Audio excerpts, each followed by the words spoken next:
Efterhånden som København i efteråret 1944 blev mere og mere kaotisk og lovløst, accepterede tyskerne, at Volmer Nissen og nogle få andre politifuldmægtige fortsatte deres arbejde i statsadvokaturen.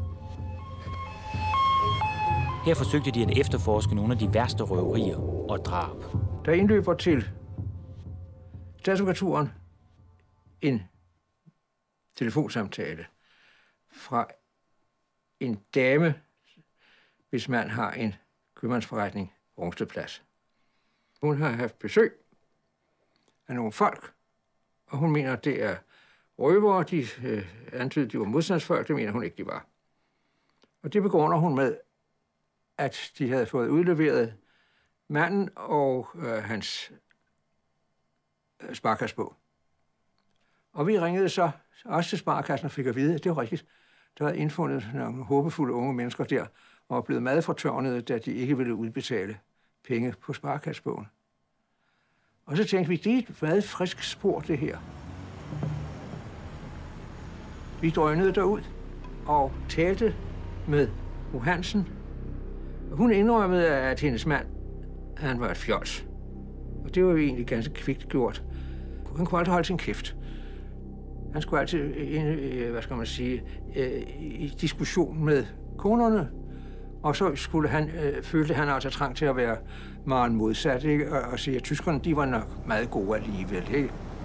Og det var ikke det rigtige kvarter at ytre den der synspunkter. Det havde han forsøgt at fortælle manden. Men det havde altså ikke været nok, og nu måtte det også ske, det han var forsvundet.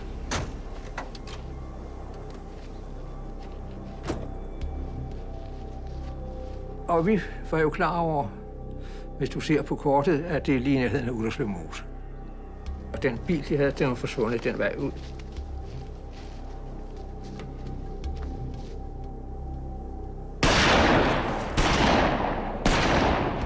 Det viser sig, at det er det sted, hvor købmand Hansen er blevet ført hen og skudt. Og vi er også mægtig heldige, for vi finder faktisk en vognmand, der fortæller, at han har set disse unge mennesker, der kom med købmanden. Og det pudsige var jo, at ham, der havde ført ordet, han var tydeligvis den yngste. En ung, høj mand, kom fra et godt hjem, talte i et pænt dansk, og det var ham, der bestemte, hvad der skulle ske. Via Holger Danskes og altså Federsbil fik vi jo at vide, at det var forfærdeligt, det her. For det var søn af en kendt overretssagfører i København. Meget velhavende familie. Hvad fanden levede han der? Vi får fat i dem, og de fortæller så vist nok en historie om, at de skulle bruge penge til en bil til deres modstandsarbejde. Og den købte vi ikke rigtigt.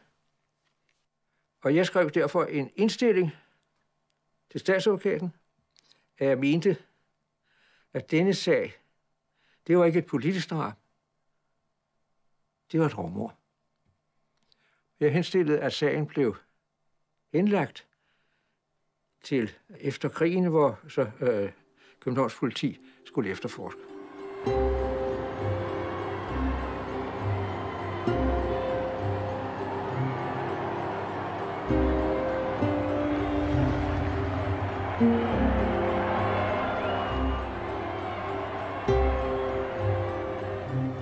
Der omkring 5. til 10. maj, der blev jeg afmønstret og vendte glad til statsadvokaturen, for nu skulle vi se på de sager.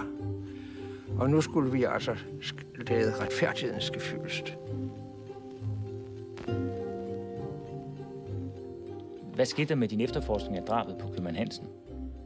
Og den blev også sendt til Københavns politi. Det var politiadvokat Lutinkas undersøgelseskammer, der fik den. Og jeg spurgte jo til Lutinka og var interesseret i at følge denne sag. Og så meddelte Lutinka mig pludselig, at han havde modtaget besked om, at Ministeriet for Særlige Anliggender, det var ministeren, det var Per Federsbil, og i øvrigt modstandsbevægelsens øverste boss, der tog sig af den slags sager her, Frode Jacobsen, havde besluttet, at man havde godkendt drabet. At modstandsbevægelsen havde godkendt drabet på købmand Hansen som en likvidering, betød, at politiet og statsadvokaturen blev hindret i at gøre mere ved sagen. Drabsmanden, overretssagførerens søn, kunne aldrig blive dømt. Der bestemmer de, at han havde haft så gode grunde til at antage, at der var noget galt. At det man ville godkende denne aktion. Det var jo ja. Jeg ved ikke, hvad fanden man har tænkt sig. Den fremtrædende modstandsmand Frode Jacobsen stod som minister i befrielsesregeringen bag udarbejdelsen af en liste over alle likvideringer. Hans plan var, at likvideringerne aldrig skulle efterforskes af politiet. Formålet var at beskytte de modstandsfolk, som havde udført likvideringerne. Frode Jacobsen ville ikke have, at de skulle udsættes for politiundersøgelser og forhør. På det punkt delte han holdning med de gamle politikere, der heller ikke var særlig interesserede i at få rodet op i sager, som kunne kaste et dårligt lys over den danske modstandskamp.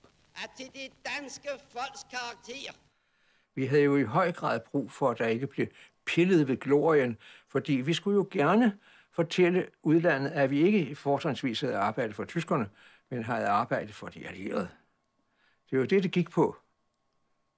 Det kunne ikke hjælpe, at vi nu pludselig fortalte, at det der modstandsbevægelse, der var flere, der arbejdede i Østfronten end modstandsfolk, ikke?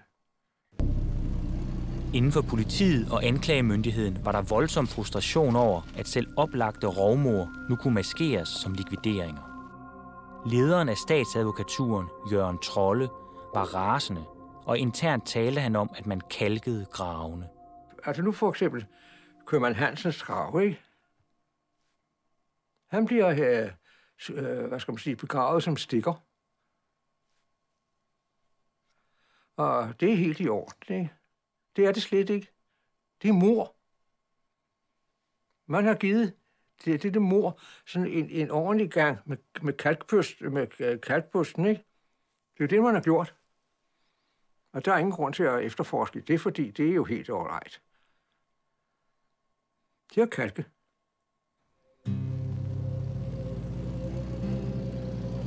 I oktober 1945 gik Danmark til valg. Også den nye regering valgte at fortsætte linjen med at holde likvideringssagerne skjult for offentligheden. Med ganske få undtagelser er ingen af drabene siden blevet undersøgt af det danske politi. Der må være en del embedsmænd, der har kendt til sandheden om de her drab. Hvorfor er der ikke nogen, der har fortalt om det? Hvis de sagde noget, hvordan tror du, deres karriere var blevet? Tænk. Hvis jeg havde sagt noget, jeg var måske, hvis jeg var gået meget heldig, så var jeg blevet politifuldmægtig i Lemvig. Altså alle, der sidder i Justitsministeriet, de sidder, der er en grund, de knokler som bare helvede, og så forventer de at gøre karriere. Hvis de er dybt loyale over for de siddende magthavere og regering. Og der var ikke en eneste ung idealist, som ligesom ofrede liv og karriere på at fortælle, hvad der foregår? Idealister ville inden for den kreds, jeg hørte, blev anset for at være åbenbart idioter.